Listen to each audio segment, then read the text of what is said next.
자, 이번 시간은 판 구조 운동과 마그마 활동에 대해서 알아보겠습니다. 판 구조 운동에 의해서 이제 지진과 화산이 일어나고, 이렇게 지진과 화산이 일어나는 곳을 보면 아래 있는 그림처럼 지진이 일어난 곳과 화산이 일어난 곳은 판의 상대적인 이동에 따라서 이제 지진도 생기고 화산도 생긴다는 것을 알게 되었습니다.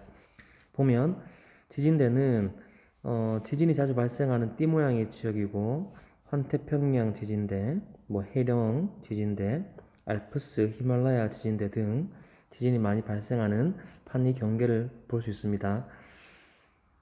화산대 같은 경우는 화산이 밀집되어 있는 지역으로, 대표적으로 역시나 브레고리 환태평양 지역의 화산대가 대표적입니다. 자, 두 개를 비교해 보면 거의 발생하는 지역이 비슷하다는 걸 알 수 있습니다. 그죠?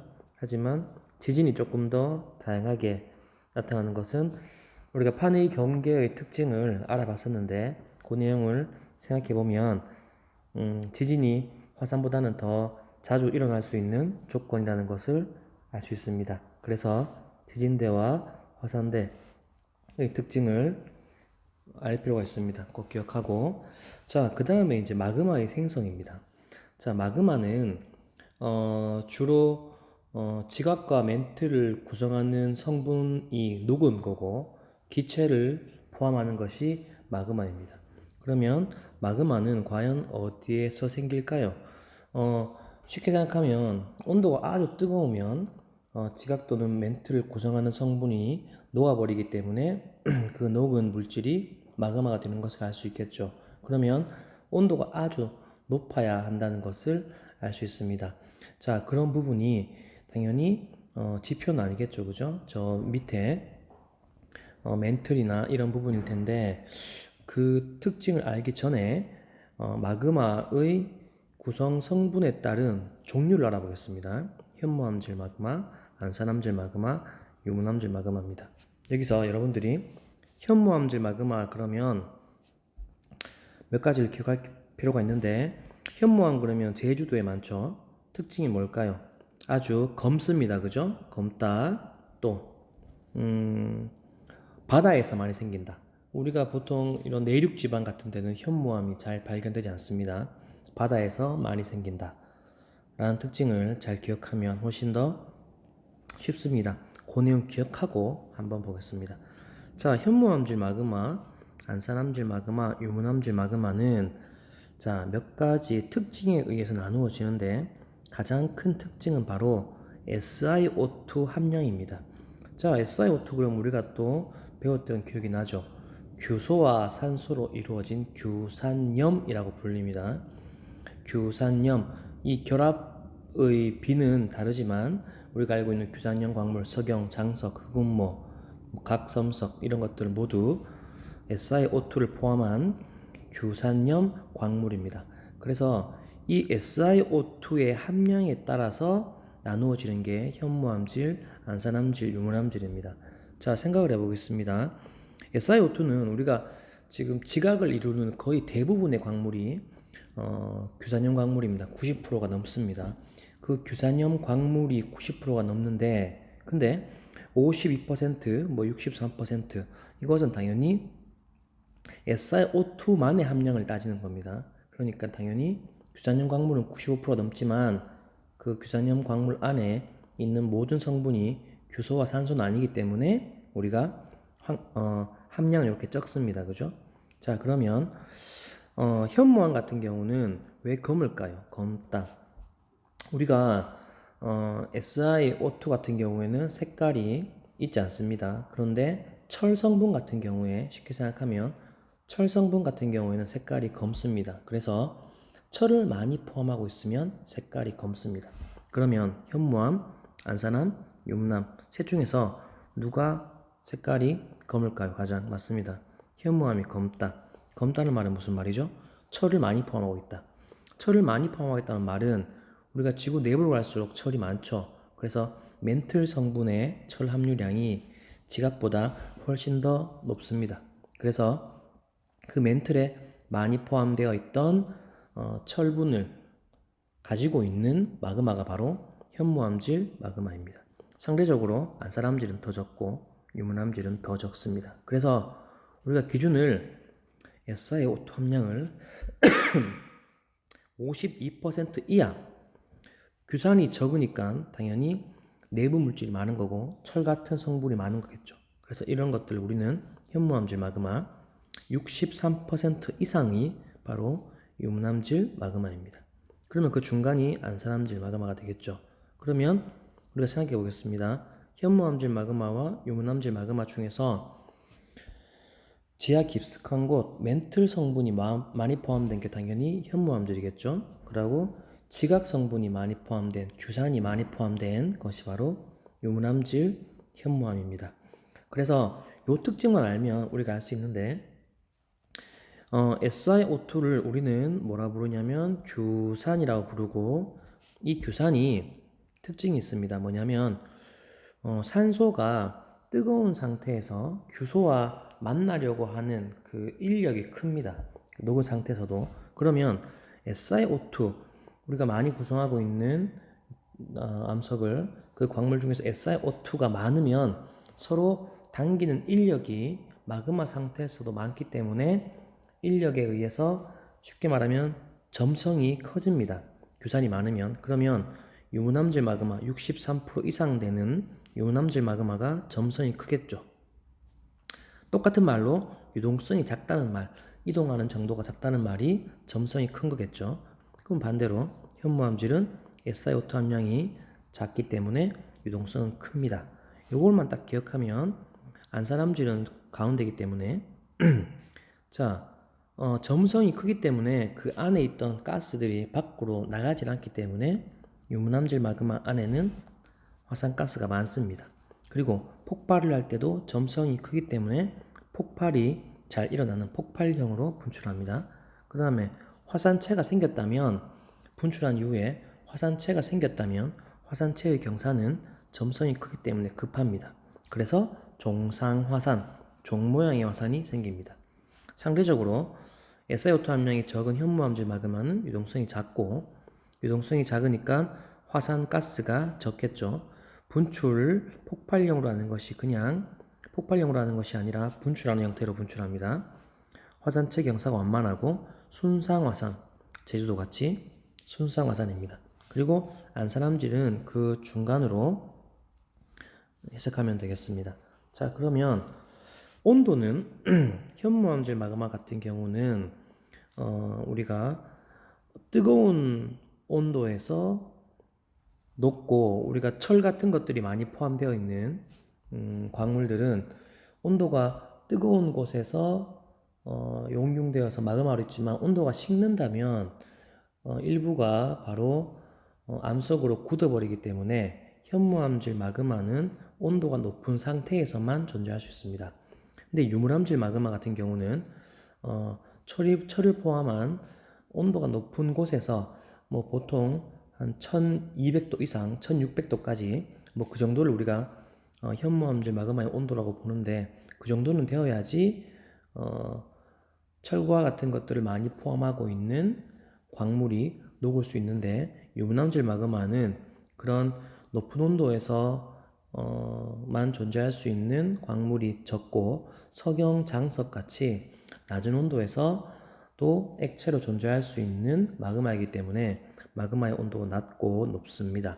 자, 금방 설명했던 것들을 암기하려고 하지 말고 현무암의 특징으로부터 시작해서 요 표를 다 이해하면서 나중에는 자연스럽게 암기가 될 수 있도록 공부하면 좋을 것 같습니다.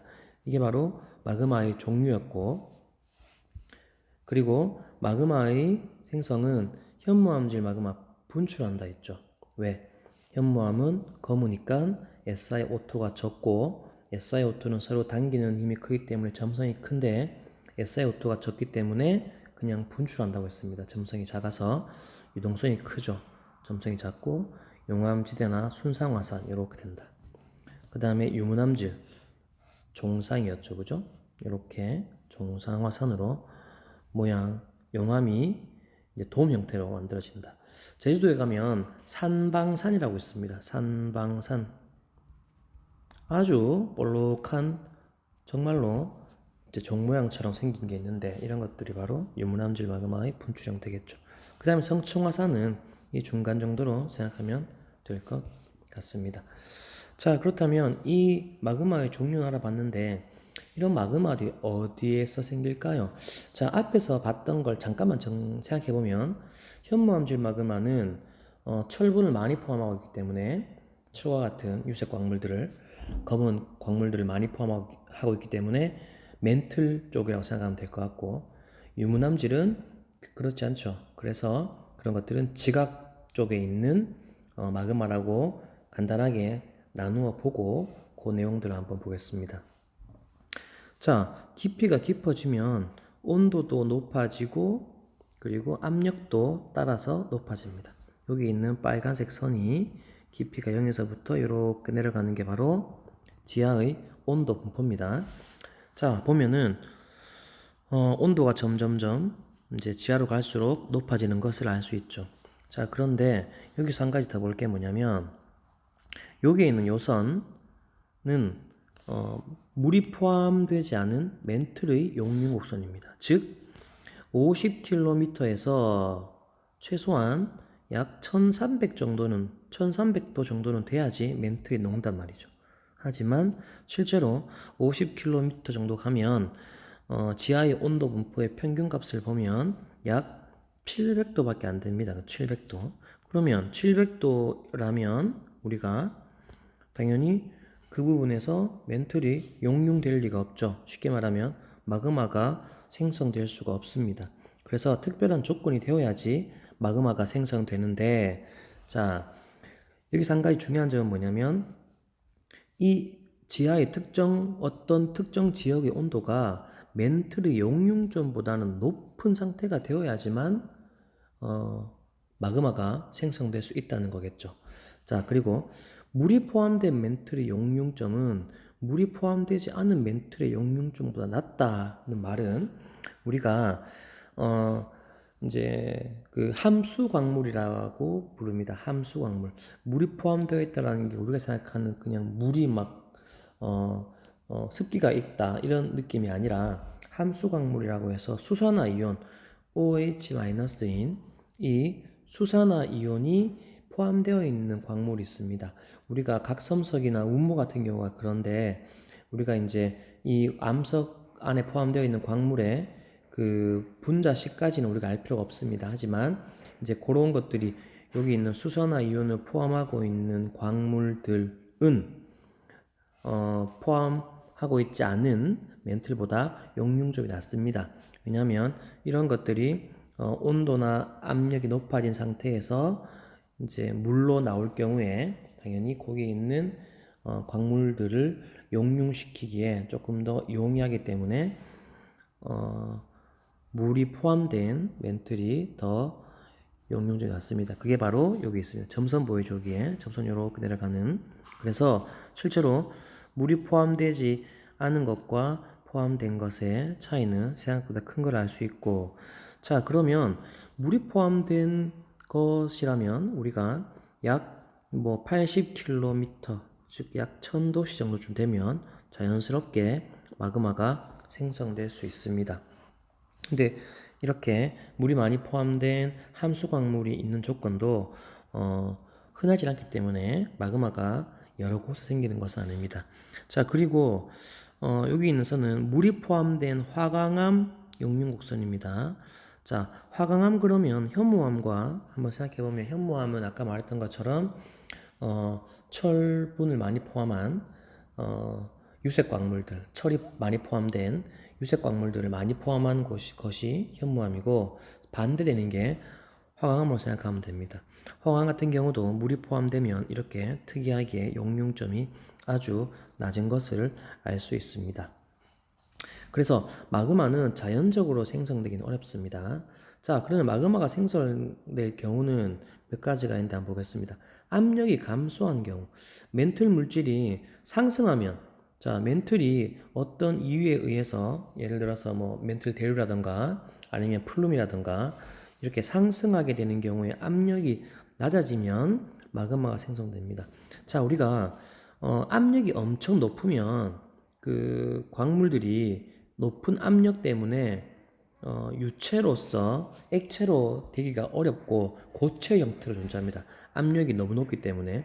하지만 압력이 상승하면서 압력이 낮아지면 누르고 있던 압력이 없어지기 때문에 그 온도에서 온도는 거의 똑같다 하더라도 압력이 내려가 버리면 이게 더 용융되기 쉽습니다. 마그마가 만들어질 조건이 되는 겁니다. 이거는 이해할 수 있겠죠. 당연히 또 온도가 상승하면 용융점에 도달해서 마그마가 생깁니다. 그래서 온도 감소와 온도 상승이 있는데 감소도 아까 말했던 것처럼 압력 감소도 우리가 압력을 생각하면 쉽게 알 수 있습니다. 그 다음 물의 공급. 물이 공급되면 멘틀의 용융점이 낮아져서 마그마가 생성된다. 아까 말했던 화강암 곡선이나 물이 포함된 멘틀 곡선 보면 우리가 쉽게 알 수 있죠. 자, 그러면 이런 것들이 과연 자연상에서 어디에서 만들어지는지 한번 보겠습니다. 자, 그러면 해령 하부 한번 볼게요. 자, 해령의 하부는 우리가 알다시피 상승하는 물질에 의해서 양쪽으로 이제 새로운 해양 지각이 만들어지면서 이제 양쪽으로 이동하면서 새로운 해양 지각이 만들어진 해령입니다. 그죠? 그러면 밑에서 해령의 하부에서 고온의 멘틀 물질이 상승하기 때문에 압력 감소하겠죠. 그래서 용융점에 도달해서 마그마가 생깁니다. 이때는 당연히 고온의 멘틀 물질이 상승하기 때문에 멘틀 물질, 그럼 우리는 고민할 필요 없이 현무암질 마그마라고 생각하면 됩니다. 현무암질 마그마. 그래서 이제 철이 많이 포함된 유색 광물들이 많아서 검게 보이겠죠. 그러면 상대적으로 SiO2는 적다는 말이고, 아까 설명한 것처럼 연결 지어서 기억합니다. 열점도 해령 하부와 비슷하죠. 해령은 우리가 이제 긴 지역에 걸쳐서 골짜기처럼 이제 새로운 해양 지역이 만들어지면서 양쪽으로 갈라지는 게 해령인데, 열점은 지하 깊은 곳에서 멘틀 물질이 상승해서 역시나 압력 감소하기 때문에 현무암질 마그마. 화강암질이랑 헷갈릴 필요 없겠죠. 자, 화강암질과 아까 앞에 말했던 유문암질은 같은 말입니다. 유문암질. 그러니까 둘 다 우리가 SiO2의 함량이 많은, 상대적으로 철이 적게 포함되어 있는, 색깔이 검지 않은 마그마입니다. 그러니까 그 암석이 되었을 때 암석이 철이 많지 않기 때문에 색깔이 밝은, 우리가 알고 있는 화강암 같은 경우가 그렇죠. 유문암도 그렇습니다. 자, 그러면 우리가 또 어떤 책에는 산성암, 염기성암이라고도 표현합니다. 산성암, 염기성암. 우리가 화학에서 말하는 염기성이랑 산성이랑은 조금 다른 경우니까 기억합니다. 산성암은 아까 말했던 규산이 많이 포함되었다고 생각하면 됩니다. 규산. 그래서 규산이 많이 포함된 우리가 화강암질 같은 경우에 산성암이라고 부르고, 그 다음에 규산이 적게 포함된 현무암질 마그마를 염기성암이라고 부릅니다. 그래서 이런 구분도 알면 좋을 것 같습니다. 자, 그 다음에 섭입대 부분. 자, 판이 섭입하면서 온도와 압력이 상승합니다. 그죠? 자, 온도와 압력이 상승하면서 온도는 상승하는 게 녹을 수 있는 조건인데 압력도 상승하면 이게 또 바로 녹을 수 있는 조건이 아니죠. 왜냐, 압력이 낮으면 당연히 액체가 되기 쉬우니까. 자, 근데 이 두 조건 때문에 해양 지각에서 섭입되면서 물이 빠져나옵니다. 그래서 그 아까 전에는 수산화기였는데 거기서 물이 빠져나오면서 해양 지역에서 빠져나온 물이 연약권 속으로 들어가, 연약권이란 말은 이제 섭입하니까 그 안쪽까지 들어가는 거겠죠. 그래서 암석에 용융점을 내려서 부분 용융시켜서 현무암질 마그마가 됩니다. 당연히 이것은 연약권이라는 멘틀 안이기 때문에 현무암질이겠죠. 이 현무암질 마그마가 이제 녹은 채로 녹은 채로 밀도가 작으니까 상승하면서 지각의 하부를 용융시키고, 그럼 지각의 하부는 지각이기 때문에 화강암질 마그마겠죠. 유문암질 마그마. 그래서 이제 현무암질 마그마가 생기고 화강암질 마그마가 생깁니다. 그리고 이 두 마그마가 혼합되면서 그 중간 정도의 성질을 갖는 SiO2의 함량이 52에서 63 정도 되는 안산암질 마그마가 생성된다는 것이 지금까지 알려진 마그마 생성 과정입니다. 자, 그럼 여기 보겠습니다. 여기 어디가요? 한번 생각해 볼까요? 멘틀의 상승, 즉 해령의 하부죠. 현무암질 마그마. 여기는 열점입니다. 하와이처럼 역시나 현무암질 마그마.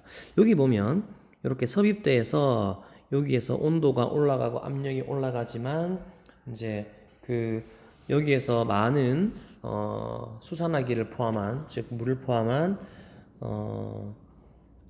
지각들이 높게 되면서, 왜냐하면 물을 포함하면 용융점이 낮아지는 것을 아까 전에 확인했죠. 그래서 현무암질마가 만들어지고, 이런 것들이 위로 올라가다가 또 이 부분에서는 유문암질 마그마, 딴 말로 하면 황암질 마그마겠죠. 그게 만들어지면서 또 그런 것들이 혼합되어서 안산암질 마그마도 만들어질 수 있다는 겁니다. 자, 그래서 우리가 여기서 이제 여러분들이 설명을 한번 들어보면 그 화성암의 분류, 아까 말했던 뭐 산성암, 염기성암, 그 가운데는 중성암이고, 그리고 현무암, 안산암, 유문암, 뭐 화강암, 이런 특징들을 우리가 다음 시간에도 한 번 더 체계적으로 설명을 들을 거니까, 지금은 마그마가 어떤 종류가 있는지, 또 그런 특징이 어떤지, 어느 조건에서 만들어지는지, 또 이런 것들이 또 변동대와는 또 어떤 관련이 있는지에 대해서만 잘 기억하면 될 것 같습니다. 과제는 밴드에서 확인하기 바랍니다. 오늘은 여기까지 하겠습니다.